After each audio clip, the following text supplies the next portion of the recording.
Welcome back to this introduction to Mari series, and today here we're going to take a look at the channel transfer. So we have this object here. If I look at it, this one here, I have these three UVs. This is the one that we have been working on, and we're gonna now venture into node graph and other more advanced topics. I wanna make this object a bit more high res. The non-commercial can use 6 UDIMs. I'm gonna prepare here an object, for example, this one here has 6 UDIMs. I'm gonna make this available so you can practice if you want as well. We wanna take our snail object where we have all our textures currently, and we're gonna import a second object that's gonna be these 6 UDIMs. I've done that. So let's get this show on the road and go to channels. I'm just gonna take my channel here and go to transfer like this. And I'm gonna take here my snail as the source object. So on this side here is essentially where you wanna pick the channels you wanna transfer from.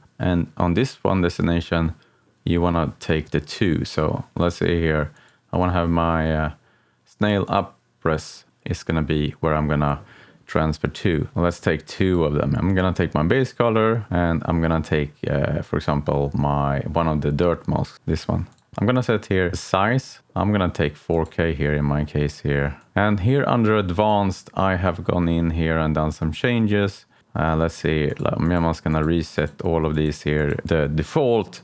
So I usually go in and say bidirectional and infinite.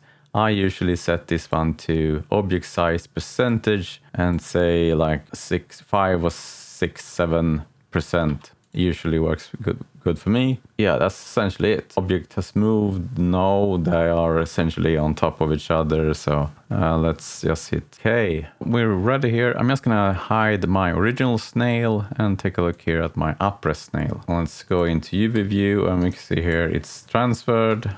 And let's take my dirt channel here. Did you miss any of the previous episodes? I'm gonna list here a playlist if you wanna catch up.